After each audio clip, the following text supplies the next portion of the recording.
बातमी आमदाराच्या वादग्रस्त वक्तव्याची आहे। महाराष्ट्रातला एक आमदार औरंगजेब हा उत्तम प्रशासक होता असं वादग्रस्त वक्तव्य करतोय आणि आमदाराचं नाव आहे सपाचे आमदार अबू आझमी। संभाजीराजे आणि औरंगजेबमध्ये धर्माची लढाई नव्हती असेही यावेळेस आझमींनी तारे तोडलेत। आझमींवर फडणवीसांनी कारवाई करावी अशी मागणी आदित्य ठाकरेंनी केली आहे, तर आझमींवर देशद्रोहाचा गुन्हा दाखल करावा असं उपमुख्यमंत्री एकनाथ शिंदेंनी म्हटलेलं आहे। सब गलत हिस्ट्री दिखाई जा रही है। औरंगजेब रहमतुल्लाह अलैह ने बहुत सारी मंदिरें बनवाई हैं और आप वाराणसी में जाकर देखेंगे एक बच्ची, पंडित की बच्ची को जब उनका ही एक सिपाही सालार उसके साथ शादी करना चाहता था, उन्होंने उस सिपाही सालार को 2 हाथियों के बीच पैर बांध करके वो मार दिया और उन पंडितों ने उनके लिए एक मस्जिद बना के दिया वहाँ पर। क्या बात करते हैं, ये गलत हिस्ट्री। तो आप औरंगजेब को क्रूर शासक नहीं मानते हैं? नहीं, मैं नहीं मानता। औरंगजेब क्रूर शासक नहीं है? बिल्कुल नहीं, मैं बिल्कुल क्रूर शासक नहीं मानता। तो संभाजी साहब क्या किया? अरे इससे लड़ाई जो सुनिए ना, ये जो है उस वक्त लड़ाई थी, राजकाज की लड़ाई थी, समझा आपने। कोई हिंदू मुस्लिम की लड़ाई नहीं थी इसमें। जो बघा, एक महत्त्वाचं आहे, मी आधी देखील सांगितलं होतं की हे जे वक्तव्य करतायत ते कोणाची सुपारी घेऊन करतायत, कोणाचे वाद निर्माण करायचा प्रयत्न करतात, महाराष्ट्रात वादाची थिणगी पाडण्याचा प्रयत्न करतात, हे मी आधीही सांगितलं होतं। आपल्याला आठवत असेल पोडियमवर पण सांगितलं होतं की कोणाचा इशारा होतो आणि कोण उठतं काय बोलायला। ह्याच्याकडे मला वाटतं कारवाई झालीच पाहिजे याच्यावर। आणि महत्त्वाची गोष्ट हीच आहे की छत्रपती शिवरायांच्या महाराष्ट्रामध्ये असं जे कोणी वक्तव्य करत असेल त्यांच्यावर कारवाई झालीच पाहिजे। मला वाटतं एक महत्त्वाचं आहे, आता इतिहासात न जाता छत्रपती शिवरायांच्या महाराष्ट्रामध्ये कोणी असं वक्तव्य करत असेल तर मुख्यमंत्री काय कारवाई करतात त्याच्यावर लक्ष आहे। धर्मवीर संभाजी महाराजांना हलाल करून ज्याने मारलं औरंगजेबाने, त्याचं उदात्तीकरण करणं खरं म्हणजे अतिशय दुर्दैवी आहे। निषेध जेवढा याचा करू तेवढा थोडा आहे। खरं म्हणजे अबू आझमीवर देशद्रोहाचा गुन्हा दाखल करायला पाहिजे। या अबू आझमी हिला औरंगजेब चांगला प्रशासक होता त्याचं कौतुक करणं हे तर महापाप आहे आणि म्हणून या अबू आझमी यांनी माफी मागितली पाहिजे आणि खऱ्या अर्थाने यांच्यावर ज्यांनी देशभक्ती दाखवली त्यांच्या विरोधामध्ये बोलणं हा खऱ्या अर्थाने देशद्रोह आहे। तर वळूया पुढील राजकीय बातमीकडे। धनंजय मुंडे आजच राजीनामा देणार का याची आता जोरदार चर्चा आहे, कारण धनंजय मुंडेंनी आज मुख्यमंत्री देवेंद्र फडणवीसांची भेट घेतली।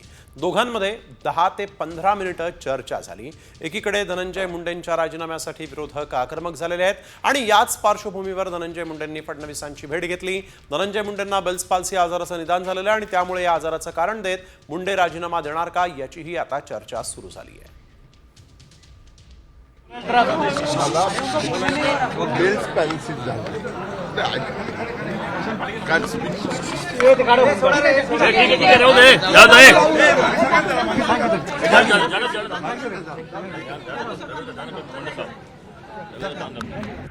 तर दुसरीकडे मंत्री धनंजय मुंडे आणि मुख्यमंत्री देवेंद्र फडणवीस यांनी एकाच लिफ्टमधून प्रवास केला। विधानभवनातील लिफ्टमध्ये दोन्ही नेत्यांनी एकत्र प्रवास केल्यामुळे राजकीय वर्तुळात चर्चांना उधाण आलंय। लिफ्टमध्ये या दोन्ही नेत्यांमध्ये राजकीय चर्चा झाली का याबाबत उलटसुलट चर्चा रंगलेल्या आहेत, त्यामुळे धनंजय मुंडेंच्या राजीनाम्याबाबत निर्णय होणार का याकडेही आता लक्ष लागलंय। आता ते मंत्री आहेत धनंजय मुंडे, सकाळपासून आम्ही सगळे सोबत आहोत, सगळेच मंत्री आमदार आम्ही सोबत आहोत। आता एका लिफ्टमध्ये काय फक्त धनंजय मुंडे जायचं त्याच्याबरोबर कोणी बसायचं जायचं नाही त्या लिफ्टमध्ये असं कुठे आहे का?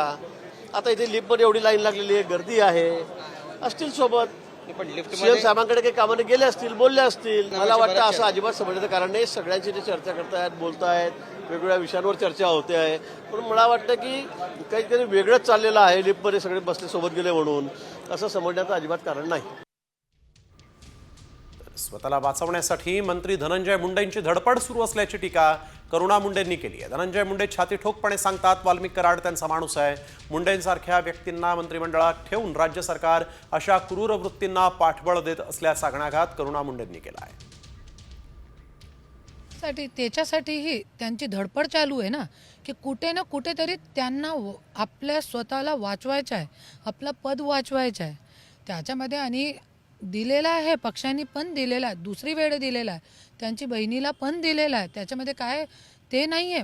पण आज गोष्टी हे आहे जे तुम्ही क्रूर वृत्तीला हे ना तुम्ही सपोर्ट करता. वाल्मिक कराड त्यांनी छाती ठोकपणे सांगितलेलं आहे की वाल्मिक कराड जे आहे माझा व्यक्ती आहे आणि सगळे पुरावे समोर आहे. आज तर महाविकास आघाडी मंत्री धनंजय मुंडे मंत्री माणिकराव कोकाटेंच्या राजीनाम्यावर आक्रमक भूमिका घेणार आहे. महाविकास आघाडीची या संदर्भात एक बैठक पार पडली. या बैठकीत मुंडे आणि कोकाटेंच्या राजीनाम्यासाठी आक्रमक होण्याचा निर्णय घेण्यात आला आणि या संदर्भात महाविकास आघाडी उद्या स्थगन प्रस्ताव देखील आणणार आहे.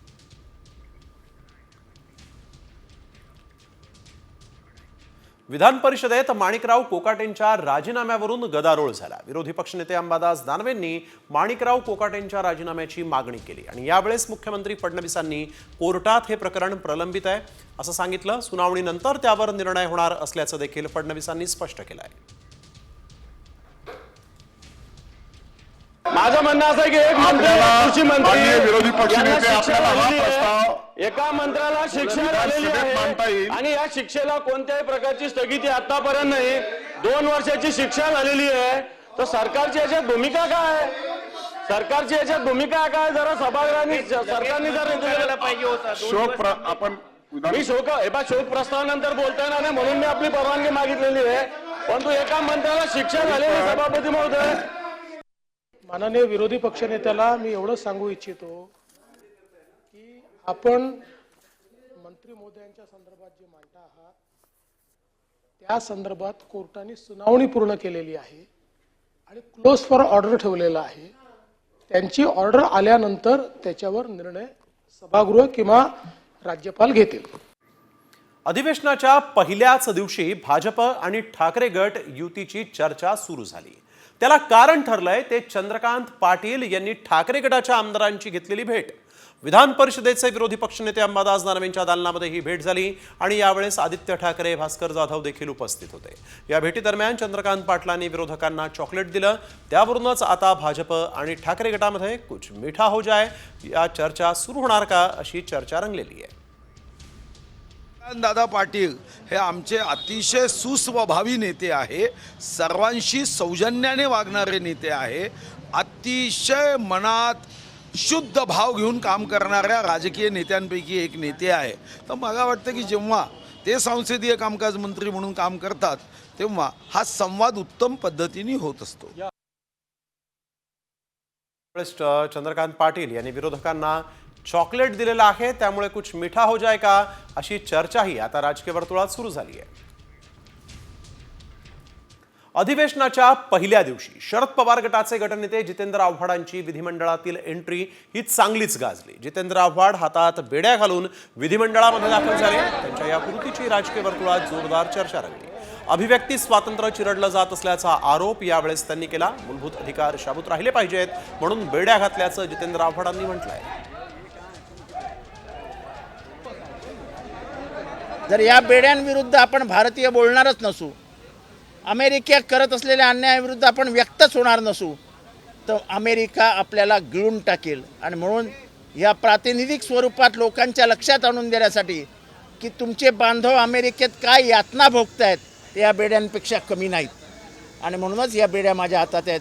आम्ही तेच म्हणतो ना की व्यक्तच होऊ देत नाही आहेत. तर अर्थसंकल्पीय अधिवेशनाच्या पहिल्याच दिवशी पवारांची राष्ट्रवादी महायुती सरकारच्या विरोधात आक्रमक झाल्याचं पाहायला मिळालं. आमदार रोहित पवार यांनी दलालीची दलदल या पुस्तिकेच्या माध्यमातून सरकारचे घोटाळे सांगण्याचा प्रयत्न करत लक्ष वेधलं आणि यात महायुती सरकारच्या 11 घोटाळ्यांचा उल्लेख केलेला आहे. या पुस्तिकेच्या माध्यमातून भ्रष्टाचाराचे पुरावे देत पवारांच्या राष्ट्रवादीनं महायुती सरकारला घेरण्याचा प्रयत्न केला आहे. या सरकारने ज्या ज्या गोष्टीची स्थगिती दिली त्याच्यामध्ये फक्त शिंदे साहेबांचे विभाग आणि अजितदादांचे विभाग त्याच्यामध्ये होते. पण त्याच्यामध्ये मला एवढंच सांगायचंय, मी देवेंद्र फडणवीस साहेबांचं अभिनंदन आणि आभार व्यक्त करतो की आम्ही जे मुद्दे काढले होते ज्याच्यामध्ये 50-60 हजार कोटीचा भ्रष्टाचार झाला हे आम्ही सातत्याने बोलत होतो. त्याच्यामध्ये काही मुद्दे त्यांनी घेतलेत, फक्त मित्रपक्षाचे घेतलेत, काही भाजपच्या नेत्यांचे सुद्धा मुद्दे याच्यामध्ये आहे. मी सर्व पत्रकारांसाठी ही कॉपी या ठिकाणी ठेवतो. इतरही कॉपी याच्यामध्ये सगळे मुद्दे आहेत. आणि आता बातमी लाडक्या बहिणींसाठीची आहे. लाडकी बहीण यांना आता फेब्रुवारी महिन्याचा हप्ता जो आहे तो महिला दिनाला म्हणजेच 8 मार्चला मिळणार आहे. तर मार्च महिन्याचा हप्ता कधी द्यायचा त्याचा निर्णय अर्थसंकल्पीय अधिवेशनात घेण्यात येणार असल्याची माहिती महिला आणि बालविकास मंत्री अदिती तटकरे यांनी दिली आहे. महिन्याचा जो हप्ता आहे तो आपण महिला दिनाच्या पूर्वसंध्येला आपण महिलांच्या खात्यामध्ये जमा करणार आहोत आणि मार्च महिन्याचा जो हप्ता आहे तो अधिवेशनाच्या कालावधीमध्ये आपलं अर्थसंकल्पीय बजेट आहे आणि ते झाल्यानंतर ज्या वेळेला विभागाच्या वतीने उपलब्ध केलं जाईल त्यावेळेला तो हप्ता. तर लाडक्या बहिणींना 2100 रुपयांचा वाढीव हप्ता कधी मिळणार असा सवाल उपस्थित होतोय, कारण अर्थसंकल्पीय अधिवेशनात वाढीव हप्त्यावर चर्चा होण्याबाबत प्रश्नचिन्ह आहे. लाडकी बहीण योजनेच्या वाढीव हप्त्यावर अर्थसंकल्पीय अधिवेशनात निर्णय होईल असं महायुतीचे नेते सांगत होते. मात्र महायुतीच्या सरकारमध्ये याबाबत कुठलीही चर्चा नाही. त्यामुळे निवडणुकीत दिलेल्या 2100 रुपयांच्या हप्त्याच्या वचनाचं काय असा सवाल आता विचारला जातोय.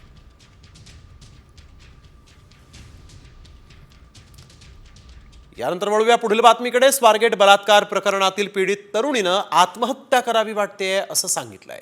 ही माहिती वकील असीम सरोदेंनी दिलेली आहे. पीडितेबद्दल असंवेदनशील विधानं करू नये, पीडितेनं पैसे घेऊन शारीरिक संबंध ठेवले होते असा काहींनी आरोप केला होता आणि त्यामुळे पीडितेला नाहक त्रास होत असल्याचंही असीम सरोदे यांनी म्हटलंय.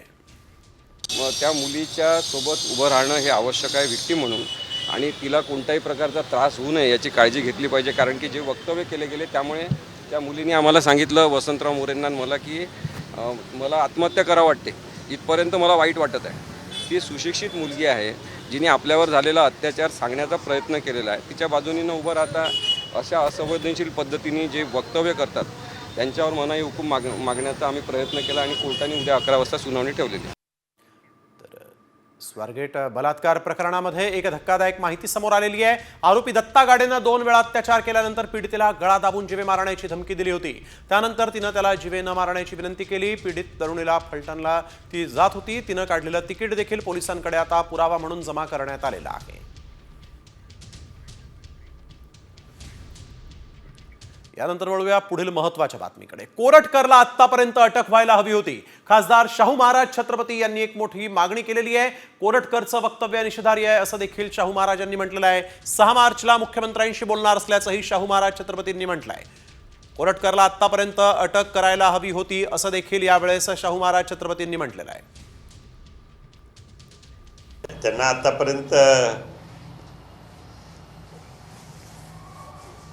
अरेस्ट करायला पाहिलं होतं, पण झालेलं आहेत वाटतं इथं अरेस्ट. आज ऐकण्यात आलं की ते दुसरीकडे कुठेतरी दुसऱ्या राज्यात गेलेले आहेत असं तिथं बातमी आहे. तिथं निश्चितच त्यांच्यावर ॲक्शन घेतली पाहिजे. 6 तारखेला मला वाटतं मुख्यमंत्री तिथं येणार आहेत कोल्हापुरात. तोपर्यंत त्यांच्यावर कारवाई करा म्हणून त्यांना सांगितलं. तर वळूया पुढील बातमीकडे. पुण्यातील गुंड गजा मारणेची जेलमध्ये आता रवानगी करण्यात आलेली आहे. केंद्रीय मंत्री मुरलीधर मोहोळ यांच्या कार्यालयात काम करणाऱ्या तरुणाला मारहाण करणं मारणे टोळीला भोवलेलं आहे. त्यामुळे गजा मारणेसह टोळीवर आता मोक्का अंतर्गत कारवाई करण्यात आलेली आहे. मारहाणी प्रकरणी मारणेला पुणे न्यायालयानं कोठडी सुनावली. त्यामुळे आता गजा मारणेला जेलची हवा खावी लागतीये.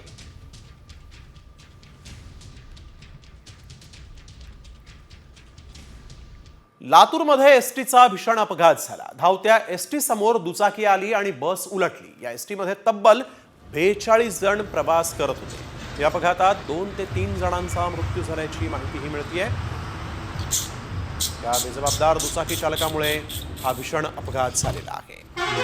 लातूरमध्ये 42 जण या एसटीनं प्रवास करत होते. ही एसटी जी आहे ती उलटली. लेन बदलण्याचा प्रयत्न या दुचाकी चालकाने केला आणि तो 2 ते 3 प्रवाशांच्या जीवावर बेतलेला आहे. रायगड जिल्ह्यातील हरिहरेश्वर समुद्रकिनारी एक टेम्पो अडकला. स्थानिक ग्रामस्थांकडून पिकअप टेम्पो काढण्याचे प्रयत्न सुरू झाले आहेत. मात्र समुद्राला आलेलं उधाण आणि उसळणाऱ्या लाटांमुळे स्थानिकांचे प्रयत्न असफल ठरले. दोरीच्या सहाय्यानं टेम्पो समुद्राच्या बाहेर काढण्याचे प्रयत्न सुरू आहेत. जुन्या मूर्तींचं विसर्जन करण्यासाठी चालकानं टेम्पो समुद्रामध्ये नेला होता.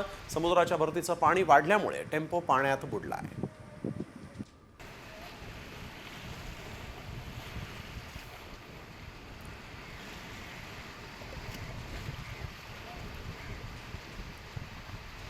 तुम्ही तुमच्या घरात मांजर पाळताय का? जर पाळत असाल तर सावध व्हा, कारण भारतात पहिल्यांदाच पाळीव मांजरींमध्ये बर्ड फ्लू आढळलाय. मध्य प्रदेशातल्या छिंदवाडामध्ये बर्ड फ्लूनं 18 मांजरींचा मृत्यू झालाय. 18 मांजरींच्या मृत्यूनंतर नमुने चाचणीसाठी पाठवण्यात आलेले होते, ज्यामध्ये आणखीन 2 मांजरींमध्ये बर्ड फ्लू आढळून आलेला आहे. मांजरींच्या संपर्कात आलेल्या 65 लोकांचे नमुने तपासण्यात आले, मात्र ते निगेटिव्ह निघाले. मांजरींच्या संपर्कात आलेल्या लोकांना खबरदारी घेण्याचा सल्ला देखील आता प्रशासनानं दिलेला आहे. मांजरीला मोकळं फिरू देऊ नका, नेहमी घरात ठेवणं चांगलं असल्याचं देखील आता इथे दिसतंय. मांजरांमध्ये बर्ड फ्लू. मांजरीला कच्चं दूध, मांस किंवा कच्चं अन्न देऊ नका. बाहेरच्या प्राण्यांसोबत मांजरींचा संपर्क टाळा असं आवाहन करण्यात आलेलं आहे.